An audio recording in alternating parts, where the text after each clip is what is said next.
get started. We're going to start today with our World War II study. So we talked last week about how the first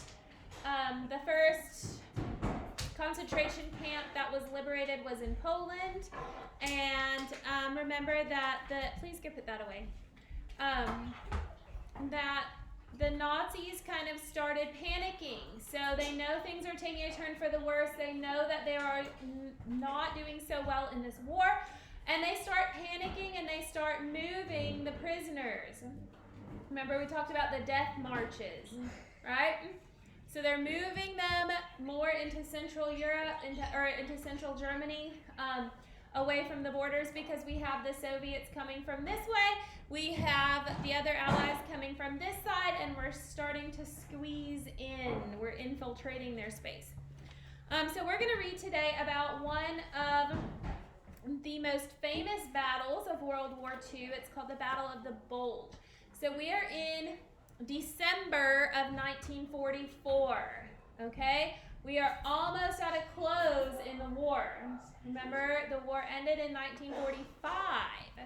So we are in December of 1944.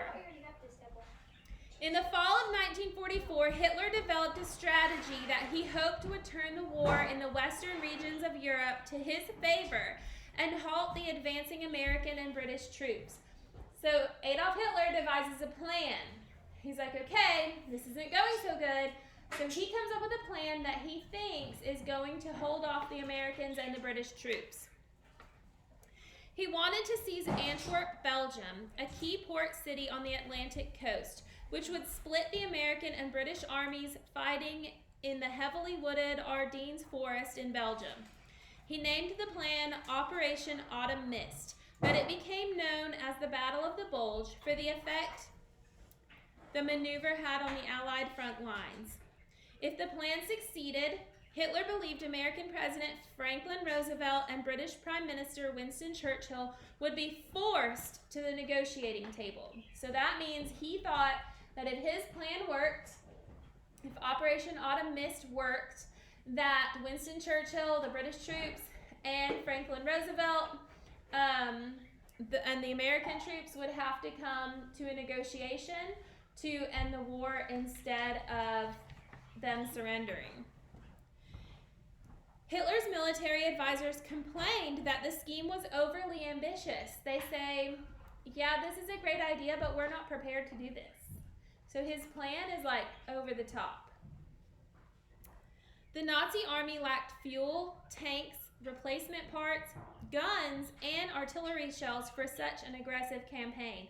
So they don't have enough war supplies left. In addition, they noted that German soldiers had begun to surrender en masse, and that 5 years of heavy combat had so depleted the rank and file that most of the fighting was being done by young boys and old men. So basically, after being in war for 5 straight years, the army guys are just done. The Nazi soldiers are over it. Most of the soldiers who are left are either very old or very young. Hitler was unswayed by these arguments and pushed preparations forward. Now remember, he's a dictator, so what he says goes, right? So he says, I don't care if we're unprepared. I don't care what you say. This is what we're doing. A cornerstone of the offensive strategy was the creation of a new armored tank group, the 6th Panzer Army, which was placed in the hands of Josef Sepp Dietrich, Hitler's friend and advisor. The 5th Panzer Army, led by General Hasso von Manteuffel, who had gained fame for his battle strategies on the Eastern Front and in North Africa, also played an essential role. The offensive's success hinged on the element of surprise. So Hitler is making, here's the Panzers. Panzers are big military tanks. So here's one covered in snow. Remember, it's December. So we've got the 6th Panzer Army and the 5th. And so they're making big groups of these giant tanks.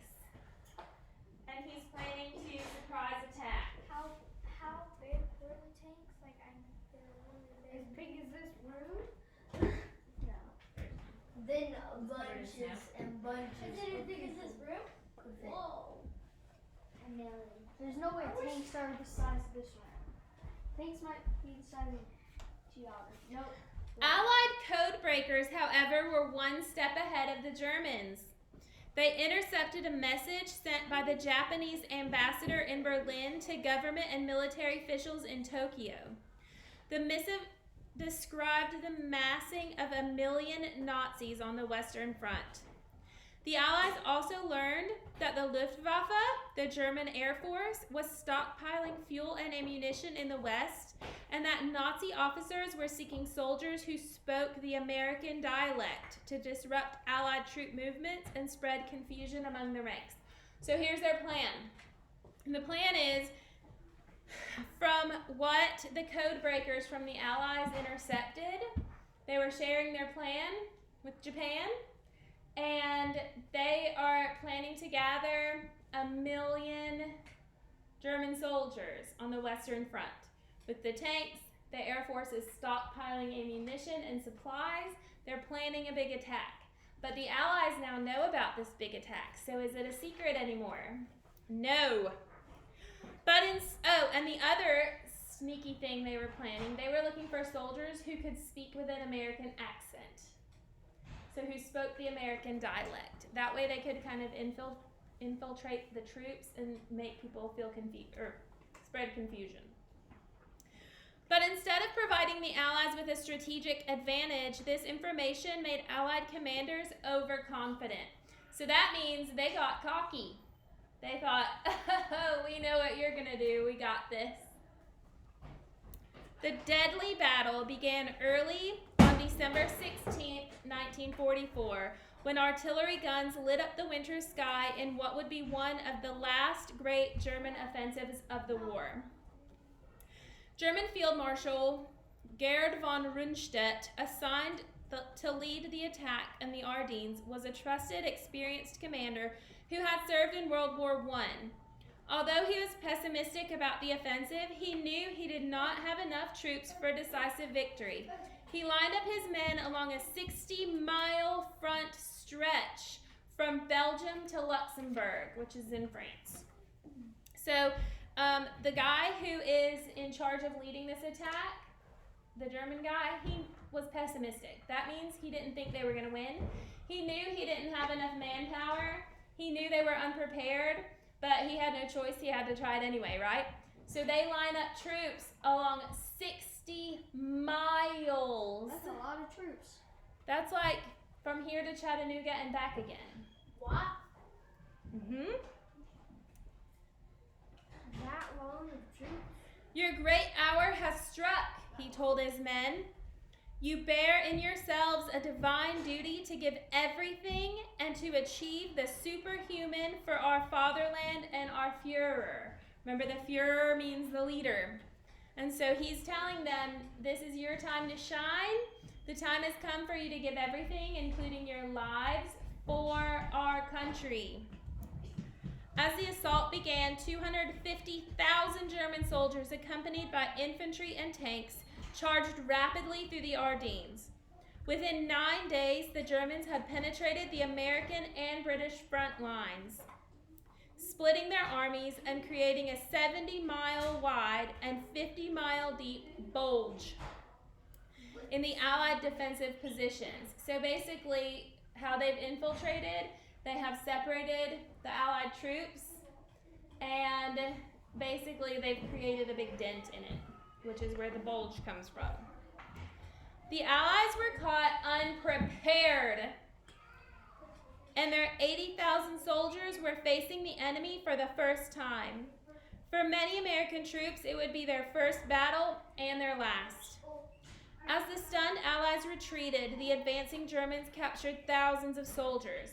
The Nazis executed many of them and held others as prisoners of war.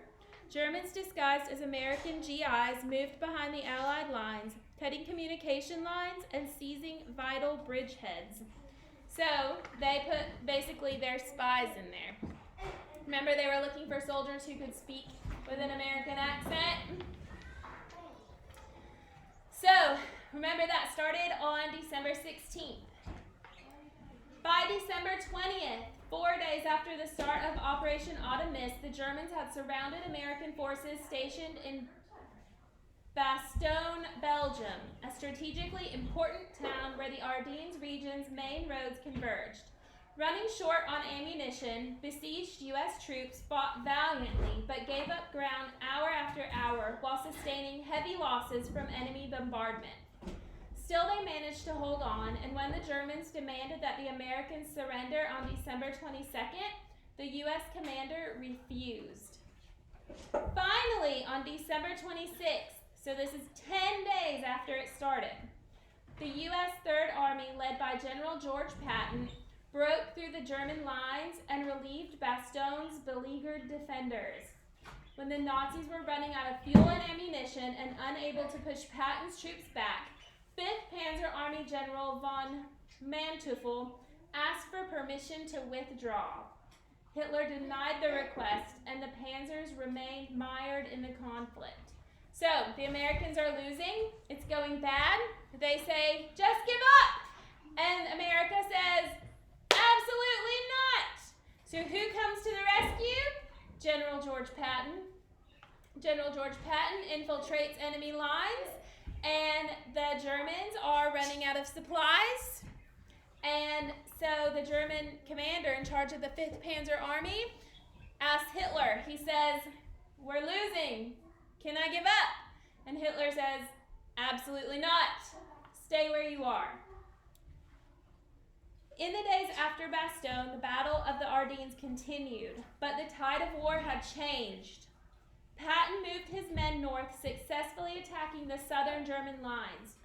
British Field Marshal Bernard Montgomery and his soldiers, moving south on January 3rd, struck on the northern flank of the Bulge. 4 days later, U.S. troops cut off a main German supply road, depriving the Nazis of an important route to transport ammunition and other crucial equipment.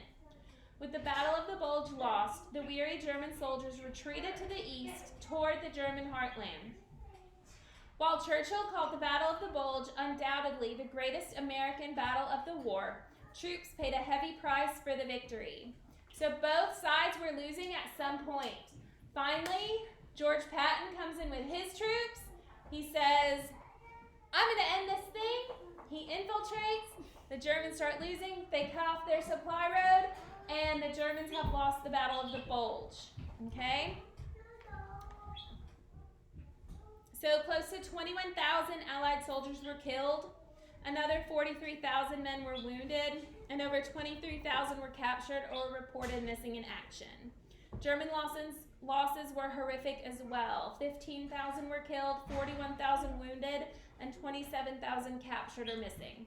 The Germans also lost 600 tanks and 1,600 aircrafts. In the end, Hitler's costly grand scheme only delayed the Allied march into Germany by about 6 weeks. Moreover, the Allies had destroyed the Germans' ability to hold a line in the West. So this is really a turning point in the war. On this page, I'll kind of walk around, or we can pass it around while we're reading Romeo and Juliet, as long as you're going to listen. This page is about the Panzers. So you're saying, how big are they? You know, kind of what's the difference? So here's the original Panzer from Series 1, and you can see how they grow and change over time. So when we're talking about the 5th and the 6th Panzer armies, these are armies that are built around these two tanks over here. Okay? So you can definitely see the difference. Here, Lee, I'll start it with you, and you can look and then pass it. That bird is so small.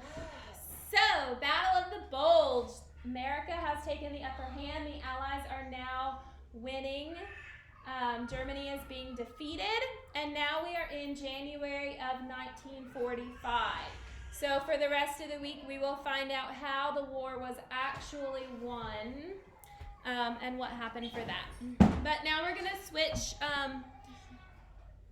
switch topics and go to Romeo and Juliet. All right, let's recap. Remember, we read from Act 2. To Act 3. Act 1. We read Act Act 1 and Act 2, Romeo comes to Juliet's balcony after the party. They've only just met, but they are madly in love, and how can they live without each other? And they say, we're going to secretly get married, but our families hate each other, so you can't tell anyone. And Juliet says, we can trust my nurse. I will send her to make the arrangements. All right, so we are picking up where Romeo has left. Farewell, called Romeo, until tomorrow. Romeo hardly slept that night. He was up at dawn, and the first thing he did was visit Friar Lawrence. He was a kind old monk and a good friend of Romeo's family. He grew potent herbs and used them to make powerful medicines and potions, and he could also hold marriage ceremonies. The friar was in his garden watering his herbs when Romeo came along. Good morning, Romeo, he said. You're up early. Or else you haven't been to bed. Been awake all night partying, have you? With Rosaline, perhaps. Who? Oh, no, not at all, said Romeo. That name means nothing to me now. I see, said Friar Lawrence with a smile. So how can I help you? Well, said Romeo, I'm really in love this time, but with Juliet Capulet.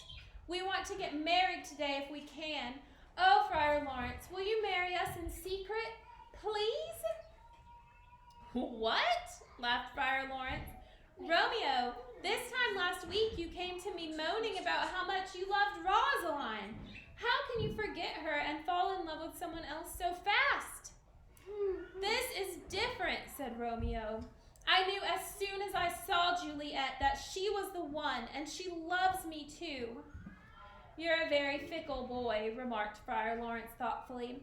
But, he went on, if you really do love each other, then I think this marriage might be a good idea. Once your parents get over the shock, your love will bind your families together, and that might finally put an end to this silly feud.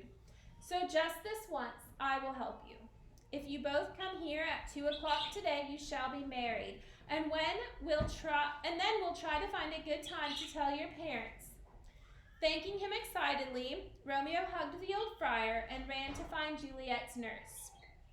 Okay, think about it. A 13-year-old and a 16-year-old secretly getting married. Do you think this is a good plan? No. Okay, Friar Lawrence calls Romeo a fickle boy. What does that mean? What does it mean to be fickle? Stupid. Stupid love. Fickle means wishy-washy.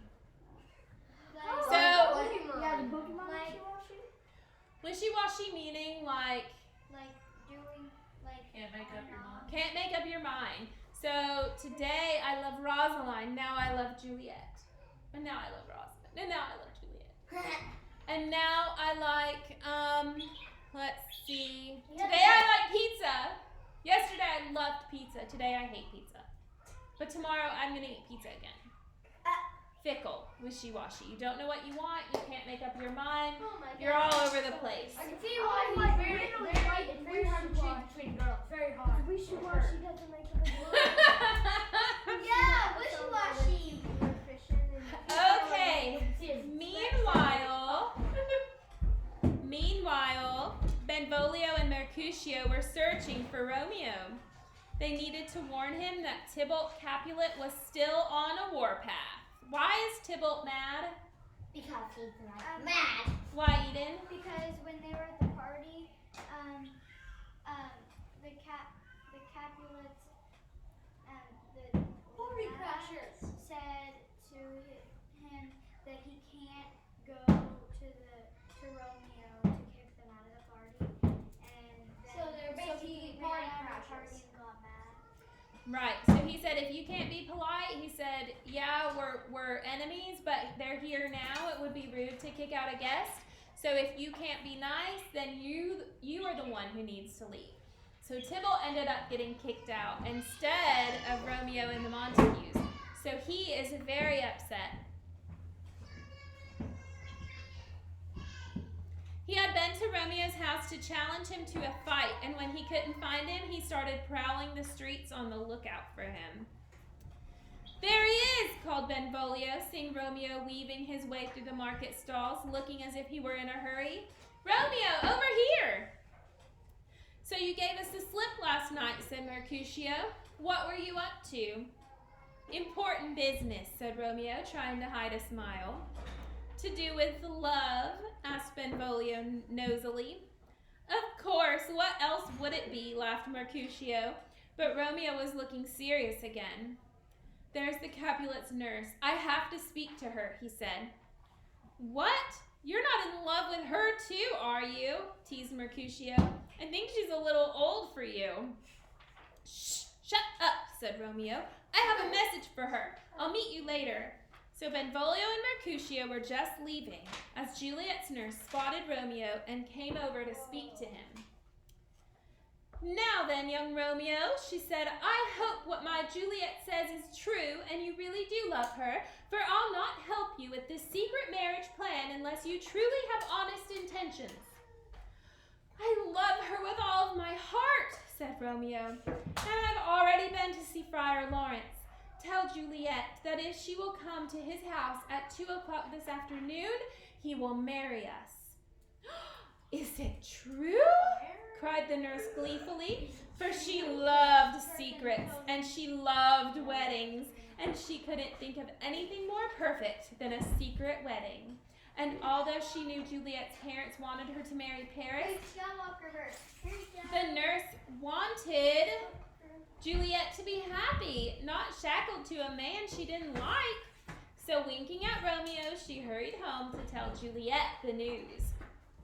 As soon as she heard it, Juliet, trembling with nerves, told her parents she was going to visit Friar Lawrence to ask his advice about her forthcoming marriage to Paris. Then she ran as fast as she could to the friar's house, where she found Romeo waiting. Come on," said the friar, as the young lovers rushed into each other's arms. "We've no time to waste." And he led them inside and began the ceremony at once. An hour later, Romeo walked back to the market square, a married man.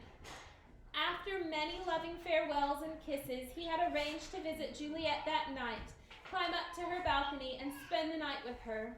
Now he was going to tell his friends the news. But to his dismay, when he arrived at the square, he found Mercutio and Benvolio arguing with Tybalt Capulet. "Aha!" said Tybalt when he saw Romeo. "Here he is, the very man I was looking for." He drew his sword. "I believe you gate-crashed our party, Romeo," he said, "and we Capulets don't like Montague scum at our parties. I challenge you to a duel." Uh-oh, are they allowed to be fighting in public? No. "I don't want a duel," said Romeo. "Tybalt, you and I should be friends, as you'll find out soon enough. Besides, you know what the prince said, no more fighting." "Too scared for a little duel, are you?" Tybalt mocked him. "I see. Romeo Montague is a coward." I think that got it. "Romeo, you can't let him speak to you like that," interrupted Mercutio. "Oh, so you want to fight for him, do you?" Tybalt snarled, turning his sword to Mercutio, who quickly drew his own sword. "Stop it!" Benvolio shouted, but Tybalt lashed out at his enemy, and soon they were both fighting furiously. "Mercutio, stop!" yelled Romeo, pulling his friend back. But as he did so, Tybalt darted forward and thrust his sword into Mercutio's side. "Oh! Oh, I am slain!" wailed Mercutio, sinking to the ground in a heap. "No," said Benvolio. "It's just a small cut. You'll be fine." He tried to help his friend up, but Mercutio's face was pale, and blood began to seep from his mouth. "Mercutio!" cried Romeo, as their witty, fun-loving friend's eyes slowly closed and his body grew limp. "Romeo, he's dead," Benvolio whispered. Romeo's face was white with fury. He grabbed Mercutio's sword. "Romeo, no!" No! Benvolio screamed, but there was no stopping him. He rushed forward and stabbed Tybalt as hard as he could in the chest. With a gasp, Tybalt fell to his knees, then collapsed onto his face. He lay on the ground as still as stone. Romeo, look what you've done, Benvolio cried, choking with tears. You've killed Tybalt, and the prince said anyone caught fighting will be put to death. Run and hide before the soldiers come. Kill him. Once he called me a coward, I'd already be killed. Once he called me a coward, he'd already be dead. The soldiers would be there in Before about that happened, If he called me a coward, I'd probably be dead. I'm horrible at sword fighting. Romeo stood there helplessly for a second, staring at the terrible scene. Run, urged Benvolio, and Romeo turned and ran as fast as he could back to Friar Lawrence's house. When Prince Aeschylus arrived with his men, he demanded to know what had happened. Benvolio told him how Tybalt had tried to fight with Romeo. When Romeo refused, Tybalt had attacked Mercutio instead. Mercutio had died, and Romeo had killed Tybalt in a fit of revenge. Well, I can see that Romeo was provoked, said the prince. His actions were wrong, but understandable in the circumstances, so he won't be put to death.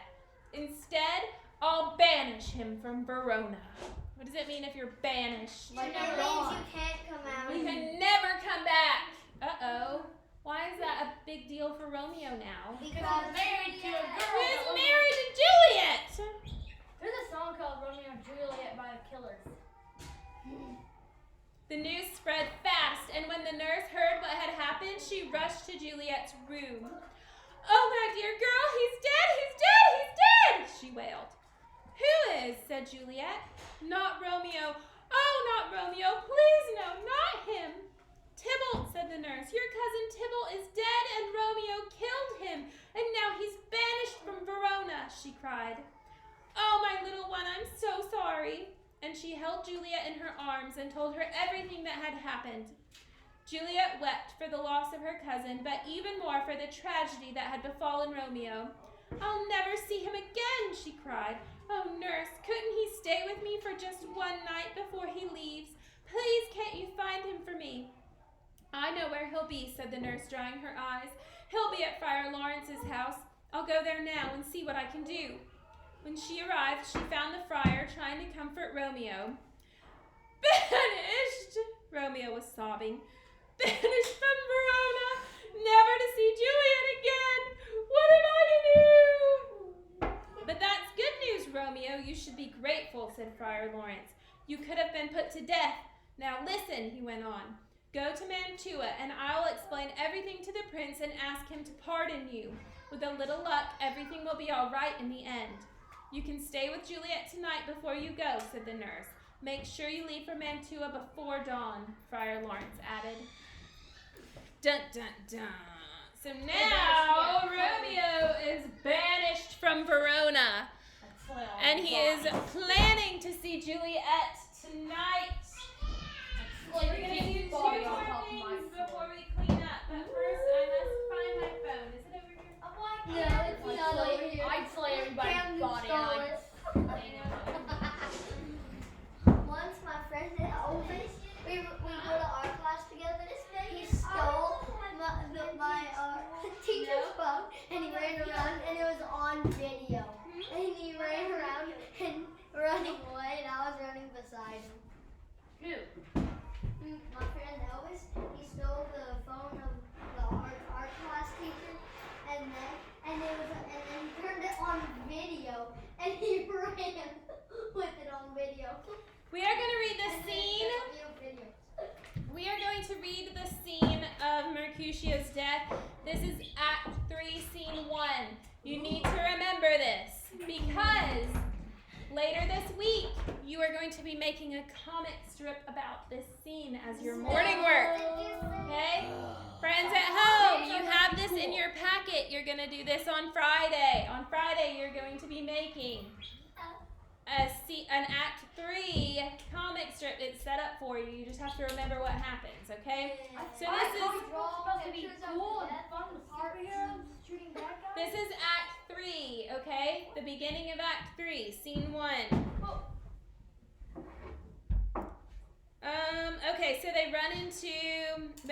and Mercutio. They're looking for Romeo. Then they find Tybalt. So Tybalt is with Mercutio and Benvolio. Enters Romeo. Okay, so this is when Romeo finds them. Remember, Romeo is going to tell his friend and his cousin about his marriage to Juliet. And Tybalt is looking for Romeo because he is angry. Tybalt. Well, peace be with you, sir. Here comes my man. So he tells Mercutio and Benvolio, peace to you guys. Here's the guy I'm looking for. Mercutio. But I'll be hanged, sir, if he wear your livery, marry go before to field. He'll be your follower, your worship in that sense may call him man. Tybalt. Romeo, the hate I bear thee can afford no better term than this. Thou art a villain. Romeo. Tybalt, the reason that I have to love thee doth much excuse the appertaining rage to such a greeting. Villain am I none, therefore farewell. I see thou know'st me not. So he's saying, I'm not a villain, and you don't know why I don't want to fight you, but you're going to find out soon enough. And what's the reason that Romeo doesn't want to fight Tybalt? Because he knows he's gonna lose because he doesn't have a shovel. Nope. Because Tybalt is Juliet's cousin. So technically they are cousins by marriage now. He wants to make peace. Doesn't have his mighty shovel. You can dig in a skip tunnel. and then he killed his cousin. No, make it a skip tunnel. Okay, so now Tybalt draws his sword. Mercutio draws his sword. And they're going to fight. Shovel. I won't think you until you fall into bedrock in the lava. Gentle Mercutio, put thy rapier up. Come, sir, your passado. Draw, Benvolio, beat down their weapons. Gentlemen, for shame, forbear this outrage. Tybalt, Mercutio, the prince expressly hath forbidden bandying in Verona streets.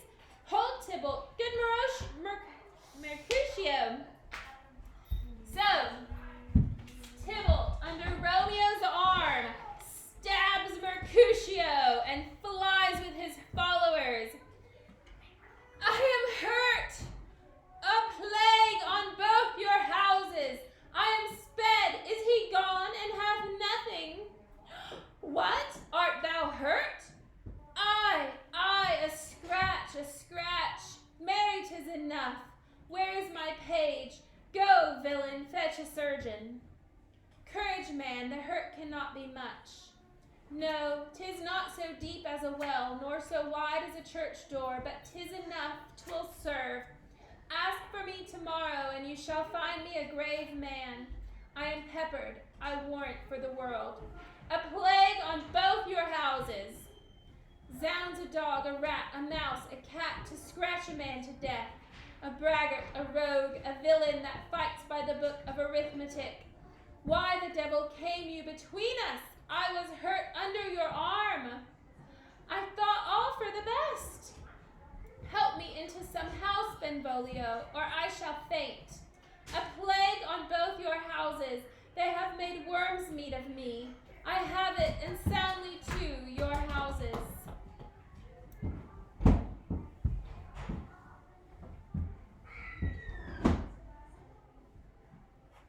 And this, I think we're going to read tomorrow, or on Wednesday, but I'm going to go ahead and read this part because this is one of my favorite lines. So Tybalt comes back.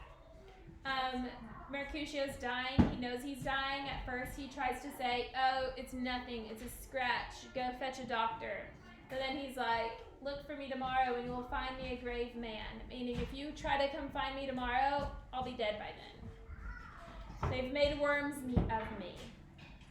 So he says, because of your two's argument, I died. A plague on both your houses. He's cursing them. So re-enter Tybalt. Now Tybalt, take the villain back again, that late thou gavest to me, for Mercutio's soul is but a little way above our heads, staying for thine to keep him company. Either thou or I or both must go with him. Thou wretched boy that didst consort him here, shout with him hence. This shall determine that.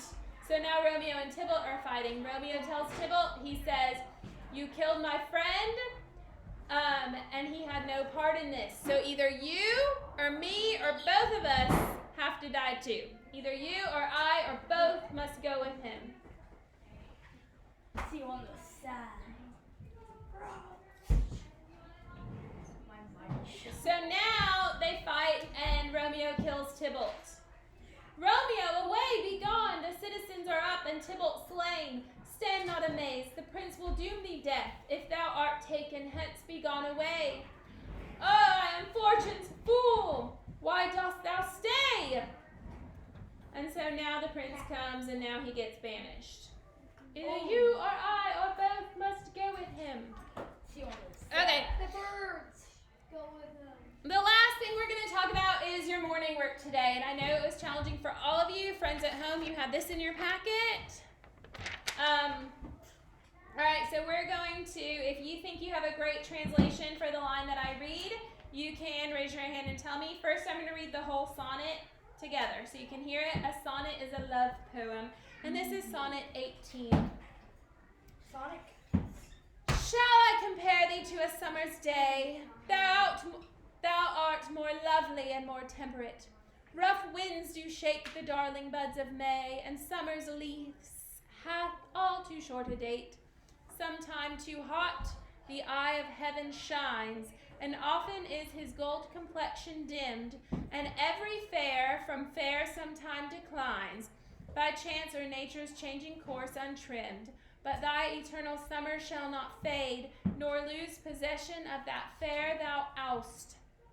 Nor shall death brag thou wanderest in his shade, when in eternal lines to time thou growst. So long as men can breathe or eyes can see, so long lives this, and this gives life to thee. I'm not snapping. Okay. Shall I compare thee to a summer's day? Should I compare you to a day in summer? No. I bet yes. All right, now we'll start raising our hands. Thou art more lovely and more temperate. Luke. The art is more better. No, overall. Remember, it's overall, not word for word. Thou art more lovely and more temperate. He means you are more lovely and more consistent. Temperate means consistent. I don't know. Rough winds do shake the darling buds of May. The wind blows the flowers away. Yeah, rough winds destroy spring flowers. And summer's lease hath all too short a date. Summer's days are really short. And summer does not last long enough. They don't wish 30 days. Give us all gift. Sometime too hot, the eye of heaven shines. Eden. The sun is too hot. Yeah, in summer sometimes the sun gets too hot. Oh, yeah. And often is his gold complexion dimmed. The sun is dim. Yeah, the sunlight does not always shine. Yes. So it's nighttime sometimes it's cloudy and rainy. And every fair from fair sometime declines. What does that mean? What? Every fair sometime declines. Everybody, some people think different and then it fails. Beauty fades. So maybe you're really, really beautiful, but one day we're all just gonna be old and wrinkly. Right now, I look good. By chance or nature's changing course untrimmed.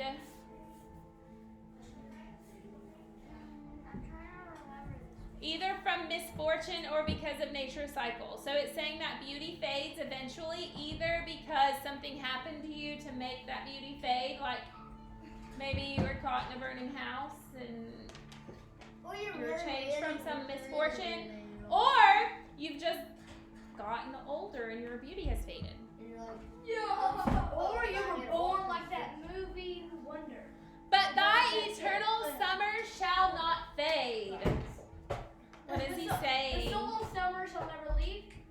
Your eternal beauty will never fade. No, I it thought will fade forever. So what he's doing is comparing the beauty of this woman to a summer's day. So he's saying you are more beautiful and more consistent, more temperate than a summer's day, because sometimes the summer day is too hot. Sometimes the sun's not shining, but you are always consistently beautiful. Wait, And so your beauty is so beautiful that it shall never fade through misfortune or nature. So is the woman hotter than the sun? Theoretically speaking, yes, in a modern day translation. What kind of hot? Like burning hot or hot? Hot. Okay. Nor shall death brag thou wanderest in his shade. I shall sleep on it. You shall never die. I will. Death will never take you. Yeah.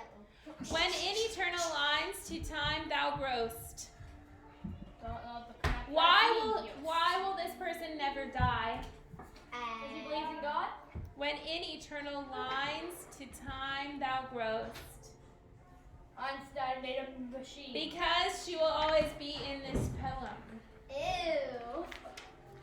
Her beauty is recorded forever on paper in words. Can I sing a happy birthday? So long as men can breathe or eyes can see. So she will never die. She will never die because she's in this poem. So as long as there is a human who can read it, her beauty will live on, recorded in a poem. That's not what I wrote. I wrote the men. So long lives this, and this gives life to thee. This poem will exist, making you immortal. Oh.